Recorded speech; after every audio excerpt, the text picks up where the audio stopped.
Superstar, যার নামডাক সারা বিশ্বে ছড়িয়ে পড়েছিল। আর তার বিপরীতে এক ভয়ঙ্কর ষড়যন্ত্র, যা শুধু একটা দেশে নয় বরং কয়েকটা মহাদেশ জুড়ে ছড়ানো ছিল।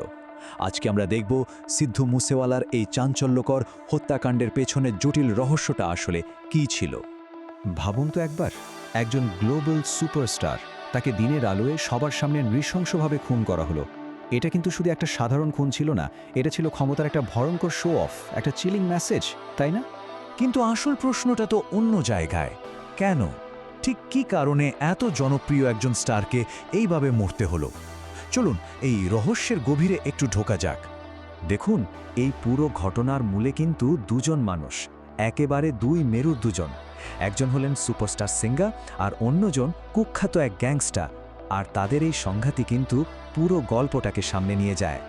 তো একদিকে আছেন সিদ্ধু মুসেওয়ালা, পাঞ্জাবি সিঙ্গার, সারা দুনিয়া তাকে চেনে।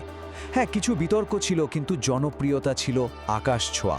আর অন্যদিকে লরেন্স বিষ্ণোই, জেলের ভেতরে বসেই একটা ইন্টারন্যাশনাল ক্রাইম নেটওয়ার্ক চালায় সে। মানে দুটো একেবারে আলাদা দুনিয়ার মানুষ, তাই না? কিন্তু তাদের পথ এসে মিলে গেল এক ভয়ঙ্কর পরিণতির দিকে। আচ্ছা, তাহলে এই যে এত বড় একটা শত্রুটা, এর পেছনের মোটিভটা কি ছিল? কেন এই রেষারেষিটা এত ভয়ঙ্কর, এত মারাত্মক হয়ে উঠল? আর সবচেয়ে অবাক করা ব্যাপার কি জানেন? যারা খুনটা করেছে তারা কিন্তু পালানোর বা পরিচয় লুকানোর কোনো চেষ্টাই করেনি। একদম উল্টো, খুনের পরপরই ফেসবুকে একটা পোস্ট দিয়ে খোলাখুলিভাবে দায় স্বীকার করে নিল। মানে তাদের উদ্দেশ্যটা একদম পরিষ্কার ছিল, ভয় দেখানো আর নিজেদের পাওয়ার জাহির করা। ওই ফেসবুক পোস্টে তারা কি লিখেছিল? একদম সরাসরি ঘোষণা, এটা আমাদের ভাই ভিকি মিড্ডুখেরার খুনের বদলা। ব্যাস, এখান থেকেই পুরো ব্যাপারটা পরিষ্কার হয়ে যায়। এটা ছিল একটা নিখাত প্রতিশোধের ঘটনা। তো এই শত্রুতার বীজ বোনা হয়েছিল কয়েকটা ঘটনার মধ্যে দিয়ে। প্রথমত, বিষ্ণুই গ্যাংয়ের এক সদস্য ভিকি মিড্ডুখেরা খুন হয়, আর অভিযোগ ওঠে যে ওই খুনিদের সাথে মুসেওয়ালার ম্যানেজারের যোগাযোগ ছিল। ব্যাস, সেখান থেকেই শুরু হয় গ্যাংগুলোর মধ্যে প্রতিশোধের পর প্রতিশোধের এক রক্তক্ষয়ী খেলা। আর তার সাথে মুসেওয়ালার কিছু গান নিয়েও বিতর্ক ছিল। বলা হতো তিনি নাকি গান কালচারকে গ্লোরিফাই করছেন। সবকিছু মিলিয়ে পরিস্থিতি আরও জটিল হয়ে ওঠে। এখন দেখুন, এই যে পুরো প্ল্যানটা, এটা কিন্তু শুধু পাঞ্জাব বা ভারতের মধ্যে সীমাবদ্ধ ছিল না। না, একদমই না। এটা ছিল একটা ওয়েল অর্গানাইজড ইন্টারন্যাশনাল প্লট। এর শেকড় ছড়িয়েছিল বিভিন্ন দেশে। এই ধরনের অপরাধকে একটা বিশেষ নামে ডাকা হয় ট্রান্সন্যাশনাল ক্রাইম। মানে এমন একটা অপরাধমূলক ষড়যন্ত্র যার প্ল্যানিং, কোঅর্ডিনেশন আর এক্সিকিউশন সব কিছুই হয় একাধিক দেশের বর্ডার পেরিয়ে।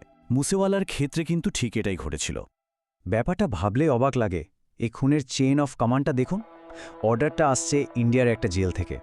পুরো লজিস্টিক্স, মানে কিভাবে কি হবে সেই প্ল্যানটা কোঅর্ডিনেট করছে কানাডায় বসা গ্যাং মেম্বার।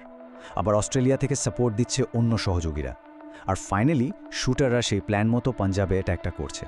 মানে ইন্ডিয়া, কানাডা, অস্ট্রেলিয়া, তিনটে মহাদেশ জুড়ে ছড়ানো ছিল এই ভয়ঙ্কর ষড়যন্ত্রের জাল।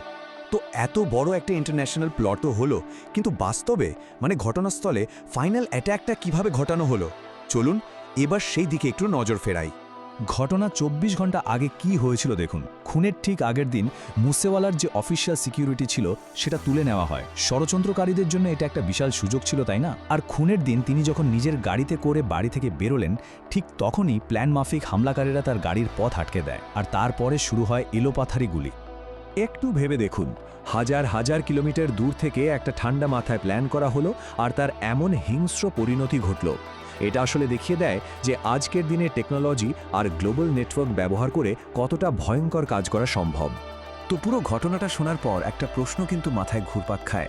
যখন ফেম আর ইনফেমি, মানে একদিকে খ্যাতি আর অন্যদিকে কুখ্যাতি, নিজেদের দেশের সীমানা পেরিয়ে মুখোমুখি হয়, তখন কি এই ধরনের সংঘাতটা একরকম অনিবার্য হয়ে পড়ে?